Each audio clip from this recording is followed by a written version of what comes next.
Tragedi ledakan di fasilitas gas Ras Laffan, Qatar, menewaskan 12 warga negara India.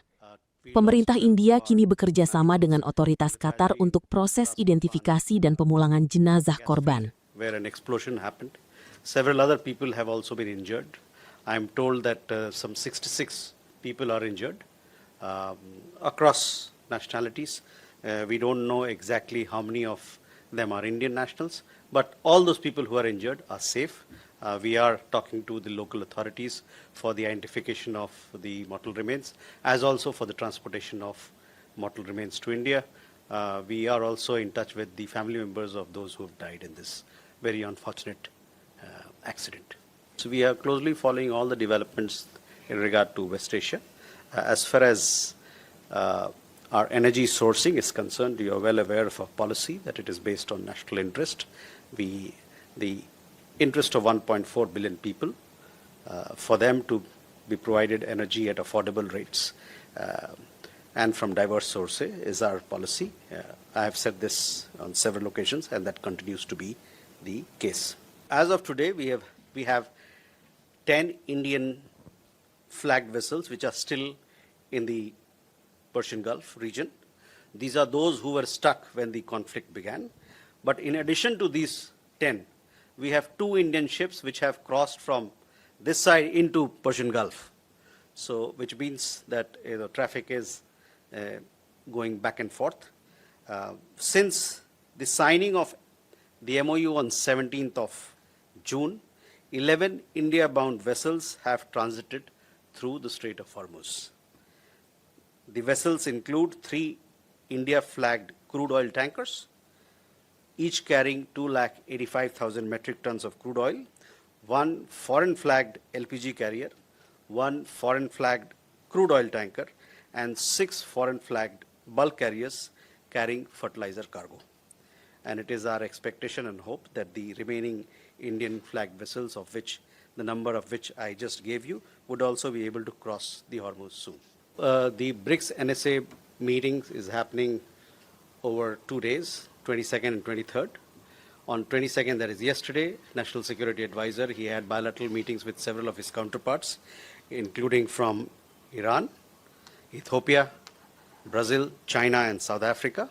Today, they've had the NSA meeting, the BRICS NSA's meeting, where the agenda, as we had informed you earlier, the agenda is how do the BRICS countries together, they deal with non-traditional security challenges that the world confronts. Also, they would discuss the evolving nature of national security challenges and the role of new technologies in the emerging security threats. There are other elements also that will form part of, or that was part of the discussions. As we had informed you, the review of the outcomes of the recently held BRICS joint working groups on counterterrorism and on security in the use of information and communication technologies was also to be reviewed at this particular meeting. There was a meeting yesterday between the National Security Advisor and the CPC Politburo and Foreign Minister of China, His Excellency Wang Yi. As we have in our readout told you, the 2 sides reviewed recent developments in bilateral relations and noted progress towards gradual normalization in ties. National Security Advisor underlined that stable, predictable, and constructive bilateral relations contribute to building of trust and better understanding between the two sides, and these discussions were forward-looking and constructive.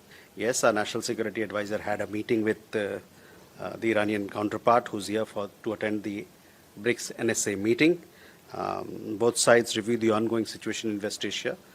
They discussed various aspects of the developments that are happening there. They also discussed cooperation under BRICS platform, as also various aspects of India-Iran bilateral ties. Regarding India-UAE defense partnership, this is a very important partnership. Our relationship with the United Arab Emirates in the recent several years has actually seen a major swing, a major upswing, and in that upswing, the defense partnership also plays an important role. That also has strengthened and deepened. So that is where we are in our defense partnership with UAE. On the USTR is here in the capital. We have these discussions on the trade agreement, which is ongoing. Once the discussions are complete, I'm sure the Ministry of Commerce will provide us an update on all that happened during the day and as part of these negotiations. Regarding the comments made by the Pakistani Defense Minister, we have seen some reports on the matter. Such remarks are desperate attempts by Pakistan to cover up its own failings and deflect attention away from its human rights abuses. We categorically reject these fabricated claims with the contempt that they deserve. The ongoing protests in Pakistan-occupied Kashmir are a direct consequence of Pakistan's decades-long policy of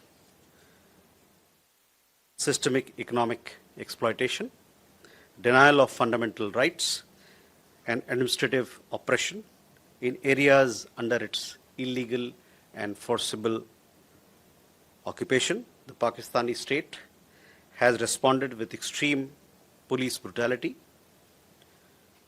blocking of essential supplies and medicines, internet blackouts, and use of lethal force against unarmed civilians. As you know, several people have also lost their lives. We hope the international community will hold Pakistan accountable for its misdeeds and abuses.